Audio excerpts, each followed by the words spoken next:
Hello guys, jujutsu Kaisen chapter 267 के spoilers आ गए। Officially ये खत्म नहीं, ये रिवील कर दिया है कि आने वाले 5 चैप्टर में जुजुत्सु काइसेन खत्म होने वाला है और ये चैप्टर बहुत इंपॉर्टेंट होने वाला है क्योंकि ये चैप्टर उन 5 चैप्टर में से एक है। तो फिर स्टार्ट करते हैं जुजुत्सु काइसेन चैप्टर 267 के स्पॉयलर्स को। तो इस चैप्टर की शुरुआत होती है जहाँ पे यूटा और गोजो सुकुना की लास्ट फिंगर के बारे में डिस्कस कर रहे होते हैं। ये वो टाइम है जब गोजो और यूटा बॉडी शेप की ट्रेनिंग कर रहे थे और टेक्निकली यूटा अभी गोजो की बॉडी में और गोजो यूटा की बॉडी में। तो यूटा गोजो से बोलता है कि गोजो मुझे सुकुना की लास्ट फिंगर दे दो ताकि मैं उसे रिका को खिला के श्राइन को कम्प्लीटली यूज कर सकूं। लेकिन गोजो मना कर देता है। गोजो बोलता है कि भले ही सुकुना की लास्ट फिंगर तुम्हें श्राइन को यूज करने या कॉपी करने में हेल्प करेगी बट स्टिल हम श्राइन को कंप्लीट तरीके से समझ नहीं पाएंगे। हमें इसके लिए इनुमाकी की स्पीच टेक्निक की जरूरत होगी ताकि वो हमें बता सके कि वो किस तरीके से काम करती है। आखिर में गोजो यूटा से कहता है कि हमें अभी भी सुकुना की इस फिंगर को लूज नहीं करना चाहिए क्योंकि अभी भी इस फिंगर में सुकुना की बहुत सारी इंफॉर्मेशन छुपी हुई है।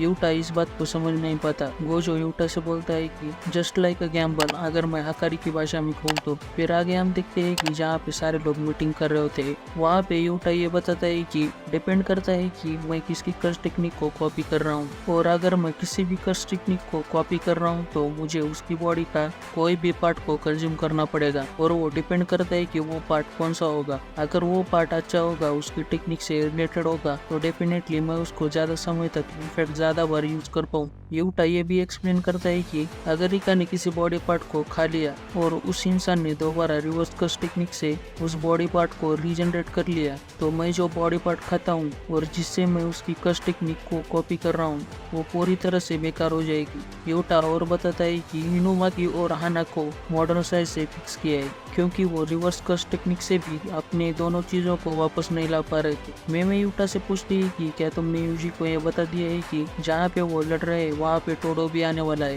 यूटा बोलता है कि हाँ, मैंने उसे बता दिया है और हम इस प्लान को एग्जीक्यूट करेंगे जैसे ही वो लोग फाइट करना स्टार्ट कर देंगे। फिर यूटा यूजी से बोलता है कि यहाँ तक कि तुम अभी श्राइन को यूज नहीं कर पा रहे हो लेकिन डेफिनेटली तुम सुकुना की कर्स टेक्निक को आगे जाके यूज करोगे, जो कि गोजो ने अपनी आंखों से कंफर्म कर दिया था। Now back to the present. Sukuna ये नोटिस करता है कि यूजी की एक फिंगर नहीं है और वो फिंगर मिसिंग है। ये उस टाइम की बात है जब सुकुना ने यूजी की एक फिंगर को लेके मेगुमी के मुंह में घुसा दिया था। तब उसको समझ में आता है कि यूटा ने उसे बेवकूफ बनाया है। सुकुना बोलता है कि यूटा ने मेरी फिंगर को कंज्यूम नहीं किया था बल्कि यूजी की फिंगर को कंज्यूम किया है मेरी श्राइन टेक्निक को कॉपी करने के लिए। अब उटामे और काकुगंजी सुकुना की जो फाइनल फिंगर सील्ड है वो वहाँ पे होते। काकुगंजी पूछता है कि सुकुना की जो फिंगर है वो एक स्पेशल ग्रेड ऑब्जेक्ट है जिसमें कोई भी फिजिकल अटैक और कोई भी जुजुत्सु इस चीज को पेनिट्रेट नहीं कर सकता। उटामे कहती है कि हाँ, टेक्निकली बिल्कुल सही है लेकिन हम एक बाइंडिंग बाव को क्रिएट करके हम उस कर्स ऑब्जेक्ट के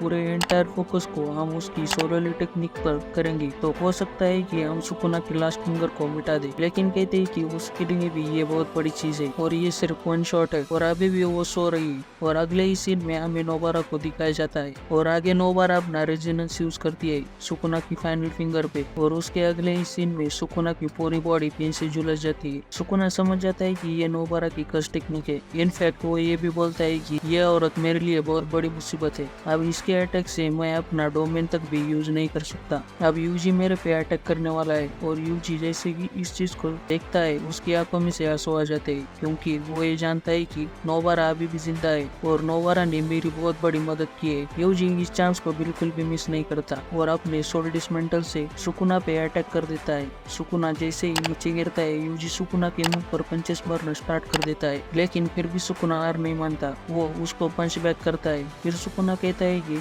तुझे सच में लगता है कि तू मेरी बॉडी को पूरी तरह से डिस्ट्रॉय कर सकता है अपने इस सिटी डोमेन से। सुकुना को ये लगता है कि यूजी ने अभी अपने कुछ समय के लिए अपनी लिमिट को सरपास कर लिया है क्योंकि अभी वो अपनी किसी भी इंजरी को आरसीटी से हील नहीं कर रहा है। अब क्योंकि डोमेन एक्सपेंशन बहुत ही ज्यादा अमाउंट ऑफ कर्स एनर्जी को लेता है, इसका मतलब ये है कि यूजी के लिए ये सब खत्म हो गया है। लेकिन सुकुना कंफ्यूज हो जाता है क्योंकि यूजी यूज करता है उसका स्पेशल डिलीट सेकंड इम्पैक्ट पंच जहाँ पे पंच का जो इम्पैक्ट है वो डिले हो जाता है। यूजी सुकुना से कहता है कि अब इस फाइट को फाइनली ओवर करते, मैं अब बस बहुत ज्यादा थक चुका हूँ और यूजी रेडी हो जाता है अपना फाइनल अटैक करने के लिए और सुकुना वहीं पे खड़ा रहता है और यूजी यूज करता है द द ब्लैक फ्लैश। और जैसे ही सुकुना को वो ब्लैक फ्लैश हिट हो जाता है, सुकुना बहुत ही ज्यादा क्रिटिकल कंडीशन में आ जाता है और इसी के साथ ये चैप्टर एंड हो जाता है। यहाँ पे एडिटर का कमेंट आता है, finally the battle has been ended. इसका मतलब ये है कि सुकुना ये लड़ाई हार चुका है,